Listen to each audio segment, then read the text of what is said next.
Good morning from Florence. I think that you can easily recognize where I am right now. Behind me, there's the Duomo of the town. It's a super hot day, and I decided that today I'm gonna take you along with me. This is actually my third day here, but today I want to explore the main landmarks, have delicious food, and I want to show you around. I will also be streaming part of this live on Twitch, so follow me there as well if you want to see IRL stuff. And with no further ado, let's just go and explore Florence. One Day is the series where we dive into the lives of fascinating people, unique experiences, and incredible animals. And today it's all about Florence, Tuscany, Italy. Now, I know that the entrance to the Duomo is completely free of charge, but the lines that I have seen are massive. Today is also Saturday, the city is quite packed, and I'm pretty sure that I wouldn't be allowed inside because it is a church. So I'm wearing a dress, like a skirt, my shoulders are, you can see them, so I wouldn't be allowed, I'm pretty sure. So today we're not gonna go inside, but it is free of charge, so if you ever happen to be here, take a moment. The real name of the church is the Cathedral of Santa Maria del Fiore, and it's one of the largest churches in the world. The construction began in 1296 under Arno di Cambio, and it was later expanded by Francesco Talenti in the 14th century. I know that you can go up to the dome. I'm not gonna be doing that because you're supposed to book that on advance, but I'm sure that the views are wonderful. However, it's a little bit of a pet peeve of mine. Whenever I visit a new city, I don't like going up the buildings that are the symbol of the town. I like to go up somewhere else so that I can see the symbol of a town as part of a landscape. Like, for example, in Paris, years ago when I visited, I didn't go up the Eiffel Tower. I went to the, I think that it's called the Tour Montparnasse, something like that, where you have a beautiful view of the city, including the Eiffel Tower. So that's kind of similar to what I'm doing here. I want to see the dome.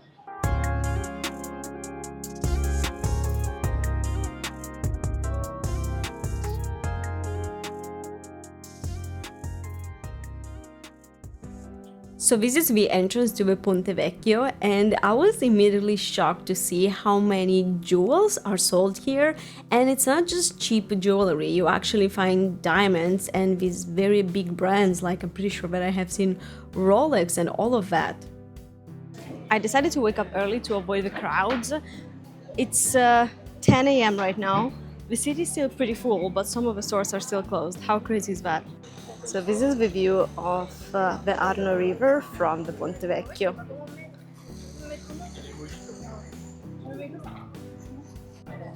And that would be the other side.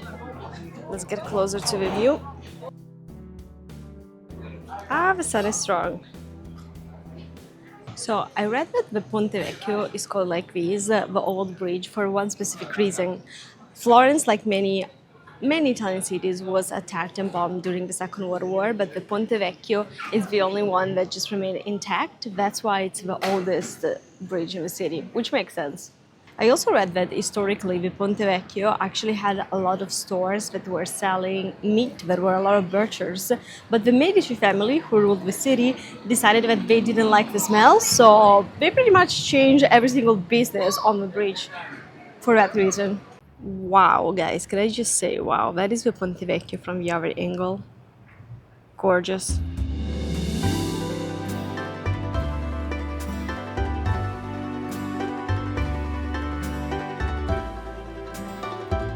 Little cool fact about Florence. So the name Firenze comes from Flora, which is the goddess of abundance, of flower, and you can actually see a little sculpture dedicated to it. There she is. Look at what I just found. That is the best thing ever. It's a Hippo statue, Hippo ballerina statue. I love it. The sun is strong. I feel like I'm melting, but this is one of the most gorgeous buildings. Even though I know that a lot of people are off-put by the fact that the tower is not centered, you can see that it's definitely leaning a little bit more to the right. I don't know exactly why, but it is what it is. Like, look at all of these details. Just wow. I could spend hours just looking at this fountain.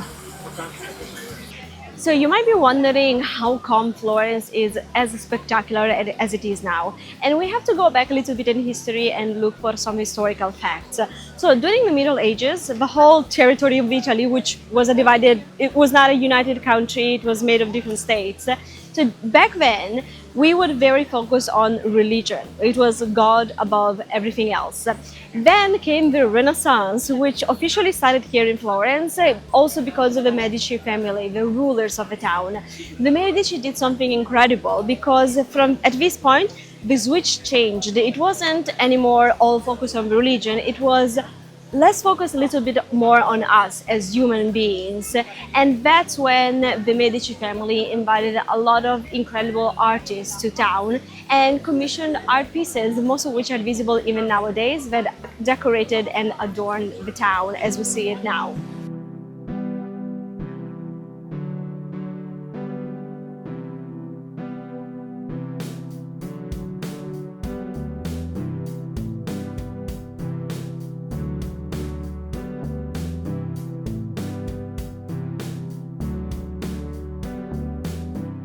We are now in the presence of the David of Michelangelo, but it's a fake, okay? Don't get confused.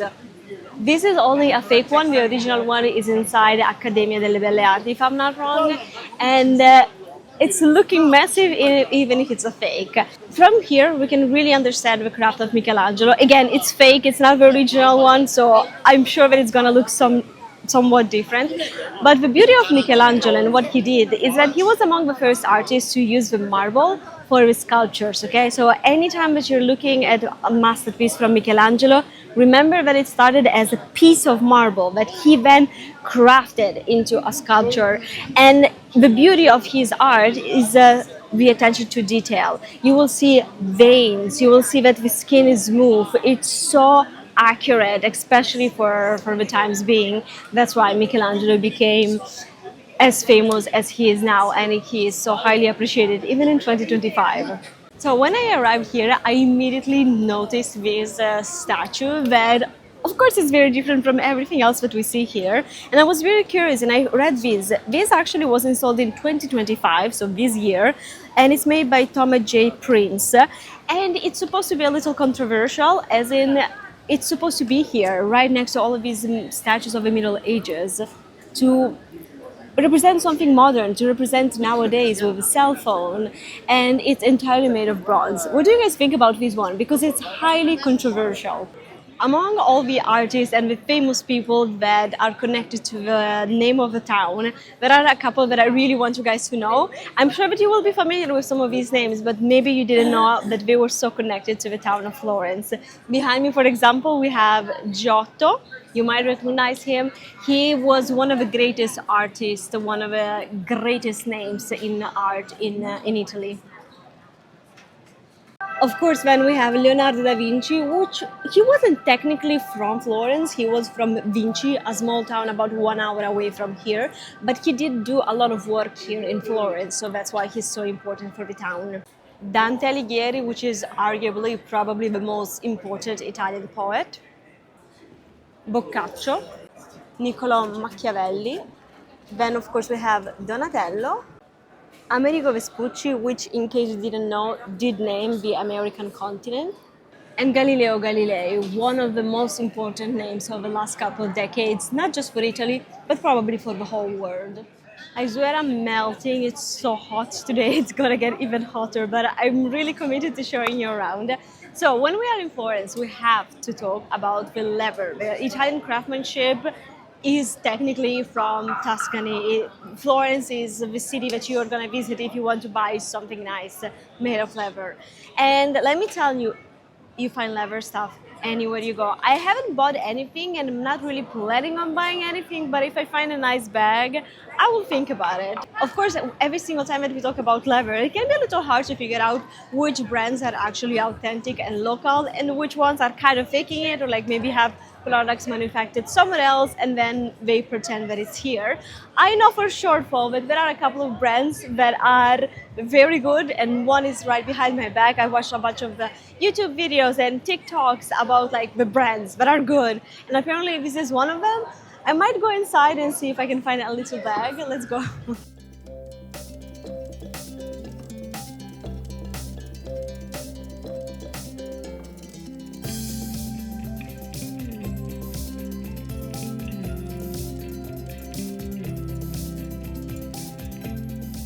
Okay, I'm on my way to lunch, but I just had to stop here in front of the Ferragamo building. I honestly have to admit that I didn't even know that the brand Ferragamo was from Florence. But here we are. There's the museum, there's the store, and apparently this is actually the historical headquarters of the brand. How exciting is that? That like you can shop and witness history at the same time. Grazie. Allora, questo è salame fiorentino toscano, questa è la finocchiona, il salame con i semi di finocchio, Sì? questo è il prosciutto di Pratomagno, che è una località qua vicino a Firenze dove fanno gli affettati, poi questa è la lonza, il lonzino, questa è la pancetta e questo è il lardo di Okay, colonnato. grazie mille. Isn't this freaking gorgeous, guys? This is the Ponte Vecchio.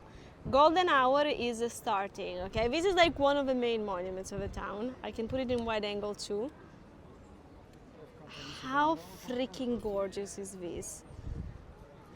And it's so ancient. I'm pretty sure that now we only have like stores, but if I turn around a little bit, I think that people actually live here. I would show you the other side, but the sun is so strong, so I'm gonna show you a bit later. It's so whimsical, yeah. You love the color schemes of the building? Yeah, they're very peaceful. The sun is still a little too high, but wait. So I still have to go higher, I think. That is the Duomo where we were before. Oh, I can zoom in actually. Wow. Hello, good evening, good night, I guess.